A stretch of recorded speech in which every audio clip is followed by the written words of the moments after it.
कांग्रेस अब धर्म की राह पर क्यों चल रही है?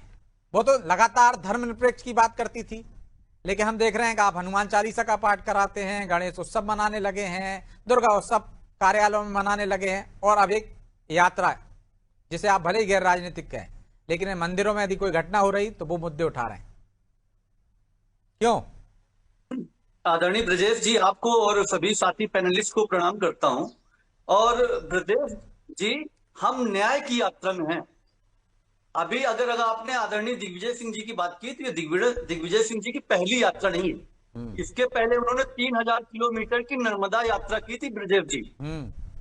और अभी इस यात्रा के बारे में उन्होंने स्पष्ट कहा है कि ये गैर राजनीतिक यात्रा है, धार्मिक यात्रा है उनकी। इसमें तो उन्होंने भाजपा के लोगों को भी आमंत्रित किया है कि आप भी आइए।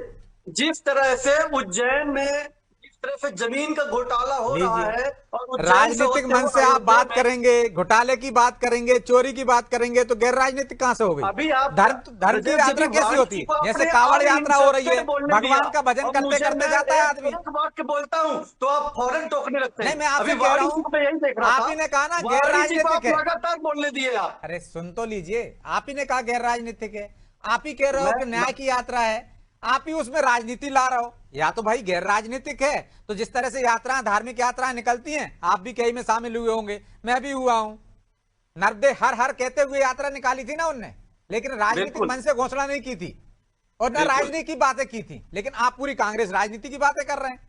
नहीं, अब हम बता रहे हैं ना, अब मुझको बोलने दीजिएगा। ये राजनीतिक यात्रा नहीं है। उन्होंने कहा इसमें किसी भी पार्टी का झंडा नहीं होगा, किसी भी पार्टी का। उसमें सभी धर्म, सभी अनुयायी, सर्वधर्म, हर धर्म के झंडे होंगे उसमें।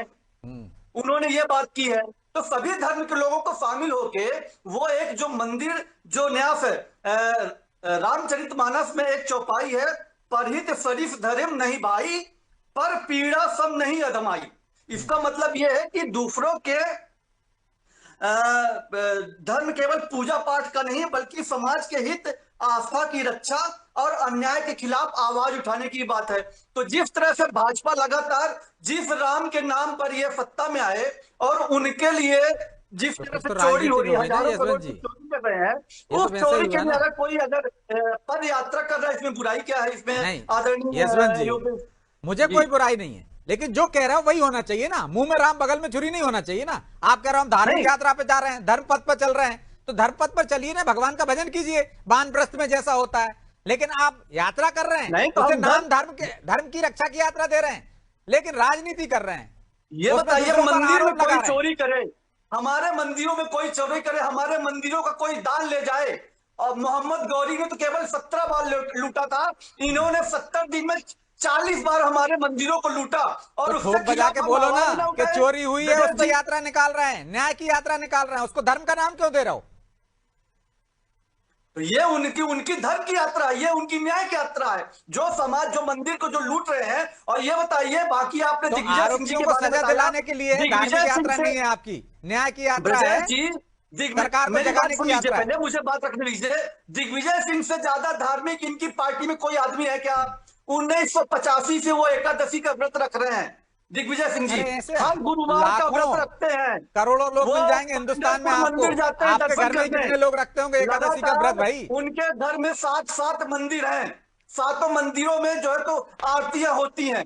तो क्या किसी भाजपाई में बता दीजिए कि किसी ने भी नर्मदा यात्रा किसी भी भाजपाई ने की हो क्या? फिर राजनीति से धर्म को लेकर उनकी, भाई ये तो निजी आस्था का मामला है ना, बहुत सारे करते हैं। और आप कह रहे हैं भाजपा के बता दिए, प्रहलाद पटेल को बता देंगे, वो उनसे ही सीखे थे दिग्विजय सिंह कैसे यात्रा करते। फिर आप उसमें धर्म और राजनीति ले आए ना। वाणी जी जवाब दीजिए,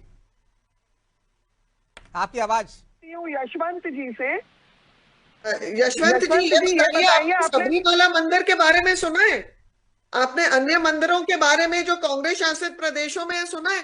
भारतीय जनता पार्टी तो ये सुनिश्चित करती है जो दोषी है उसको दंड मिलेगा, उसे आपराधिक मंशा के तौर पर उसे जो हमारी कानून व्यवस्था है हम कटघरे में खड़ा करेंगे, चाहे वो किसी भी पद या किसी भी प्रतिष्ठा से हो।